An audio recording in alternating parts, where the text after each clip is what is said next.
All right, we're jumping to UFC strawweight. Gillian Robertson, who's back in action here and supposed to be fighting Amanda Lemos take two. Gillian, how's it going? Hopefully back in action here. I'm like, it's been a while. uh, Kind of take me back to that last one because we talked. You were supposed to fight Lucendo. She pulled out. I think it was like what, like a month, 5 weeks, something like that. Lemos stepped in, so you had a bit of time. I know that was a fight you wanted, and then you weigh in and everything, and then like, what kind of was that like 24 hours, like, or like not even really after weigh-ins to the fight being off for you, like. I was gonna say, if we want to look even further back, I'm like, I was offered Jan in August. Then I was offered October 18th. I believe that was the Vancouver card, and they were trying to find me someone for that. Then the Lucindo fight. Then finally Amanda Lemos. And then 4 hours before the Amanda Lemos fight, 4 hours before I was supposed to head to the venue at least. I got the phone call saying Amanda was out. She had a cold sore, so that being contagious, the commission wouldn't let her compete with it.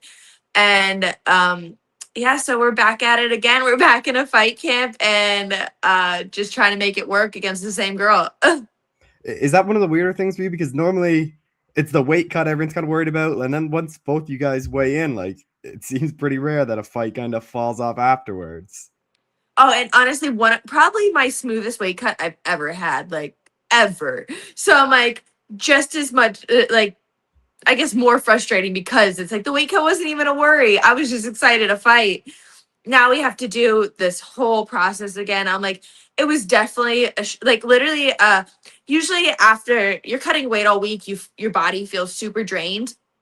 So the morning of the fight, we typically do like a little bit of a shakeout, say like a 15-minute workout. I just finished my pre-morning shakeout and I was like walking around the room like it's my time, it's my night. I was like feeling the moment. And then as soon as I got back to the room, I was literally still in sweaty clothes when I got the phone call.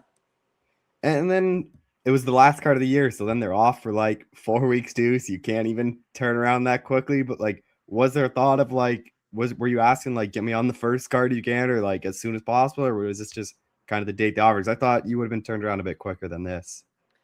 They actually offered to turn us around. I think it was February something, but I'm like, for me, I'm like, I need to cut weight again now. Yeah.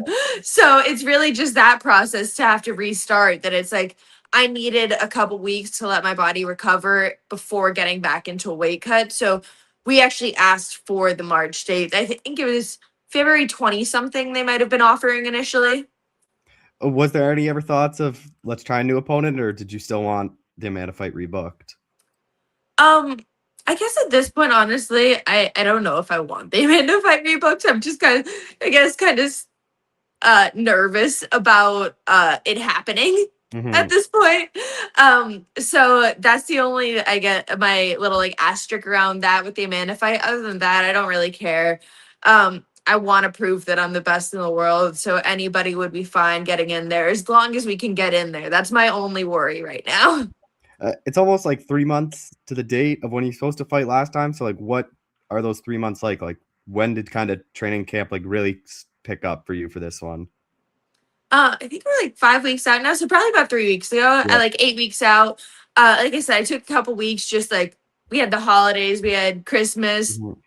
I just need to let my body recover, let it kind of get back to used to being at its normal weight before we can try to kill it again and get it back down to flat straw weight now. Does anything change training camp wise? Like, do you bring in anyone now that you have more time to do anything differently, or is it the same as it was before? It's honestly, I want to say probably a better training camp just out of uh, the availability of partners. Last camp, I was struggling a little bit finding a lot of sparring partners, a lot of training partners. I was bringing a couple people in from other places, but still wasn't getting the bodies that I needed. Where this camp, I feel like we have a little bit more availability of sparring partners for me. So it's probably going better than it did last camp. I know when we talked in December about it, you were kind of saying how you looked at the Tatiana fight, but she couldn't get the finish, and that's the kind of something you wanted. Is that still the same goal, same plan? As you think you can get her out of there on the ground again? Oh, that's always the goal. I'm like, I don't get paid for the full 15 minutes. I get paid the same whether I'm in there for 1 minute or 15 minutes. So I'm trying to get in and out of there as quick as possible, get paid, then get back in as soon as possible. I guess the one bright side of this fight being now is if you do get the finish, you get the finish bonus. Bonuses are more money now from the new year. Like, I guess that's a bright side of this. They're getting postponed a bit. Oh yeah, definitely. I'm like at the finish bonus now. I'm like I'm asking for the retroactive one. I'm like with the most Yeah. finishes out of any female. I'm like, can we get those? Yeah, that'd be a good check for you if they retroactively did it. Yeah, but I'm super excited that they now have the finish bonus, that we have the 100K fight of the night bonus too. So I'm like, it's awesome to see what the UFC is doing with Paramount. Does that like extra money? Do you think that will change the way people fight, or do you still think like for you, like you're kind of always looking to finish, like it really won't change much for you then? I think it might inspire others to change how Yeah. they fight. For me, I'm like, it's always been the goal. I've always been trying to finish. I'm always trying to look for the submission, look for the TKO. So it doesn't really change anything for me. I'm still looking for the finish. Back at the Apex, unfortunately, I know they've been building it out. It looks like a bit more lively than what it usually is. Like, is that disappointment though? Is just not in front of these like sold out arenas? Honestly, last week I think was the first week that the Apex had a crowd, and I loved it. I'm like, I just feel like the energy in that room already felt different just watching it on TV. So I think it is going to make a little bit of a difference when I do get to go out there and perform. I think having that little bit of a crowd there is just going to change the energy in the room. Where before it just used to feel so stale in there. It was just like quiet, nothing going on. Like you can hardly hear your coach, and like all you hear is your coaches, and it's just I don't know. It wasn't a good environment. And then I know when we were talking back in December, you thought if you get a finish, you could maybe get that title shot. Do you think because of the being delayed, like you probably won't get the next shot at Dern? It'll probably be someone else just because she's been off for a bit. Or do you still think like you can make a statement here? Maybe you turn around pretty quick and get that title shot. I guess my only argument with it would be I think that if Whaley is ready to come Yeah. back, she deserves it before I do. Other than that, I think I still could make a good argument for that I deserve the title shot next. And like, who knows? Sometimes the UFC doesn't do things that necessarily make the most sense, but they do what the fans want to see. And I think everybody wants to see me and Mackenzie against each other, like the two best women grapplers in the UFC. So it's a possibility that it still might even come to fruition, even if Whaley is ready. That is something I do want to ask. Like, I know, like, was Dern someone you wanted to fight even before she became the champ, just because of like how kind of good her grappling is? Like, I feel like for you, like, it is kind of a fight where like the winner, especially if you do get a win on the ground, it kind of cements like whoever wins as like the top grappling division. Yeah, I think this is a fight that was like years in the making, honestly. I feel like you said, it's like Mackenzie's the big like jujitsu girl coming over. I have the most submissions in the UFC, most finishes for women. I'm like, I think that everybody looks at her as the big jujitsu girl, and I'm like, hey, I'm over here finishing girls more than she is. So I think it always has been a little bit of a something I have wanted just to prove that I do hold that spot. I am the best grappler in this sport. And like I said, I really think it is something that I think everybody has just been telling me for years. And like all the fans have been telling me for years that it's something that they want to see. I know Tatiana wasn't able to finish her. Do you think that was more just Amanda's like defense on the ground? Or do you think that was more just Tatiana kind of being comfortable, just holding on to the position and like where you like you're I think you're a bit more aggressive, like just going for those finishes on the ground. Yeah, I don't think Tatiana did enough at all in that fight. Even in the end of the third, Alemos came back a little bit. Like she was throwing some heavy strikes. Tatiana looked pretty gassed.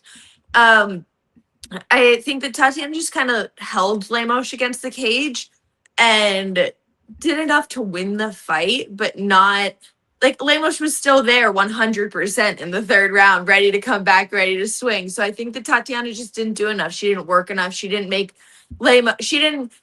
Lemos give you the holes that I know will give me because I feel like she's someone who fights hard and aggressive. And if I keep on making them work, they're going to give me a hole and I'm going to find my opportunity to finish.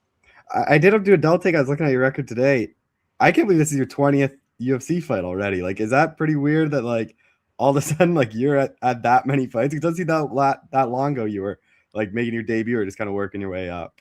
Oh no, it's absolutely mind blowing to me. Every single one of them. I'm like, I always say this, but I'm like, just the fact that this is my job is always mind blowing to me. I feel like all of my 20s, I feel like I haven't worked a job because I've gotten to do this. So I'm like, the fact that it's my 20th UFC fight, I'm so blessed for that.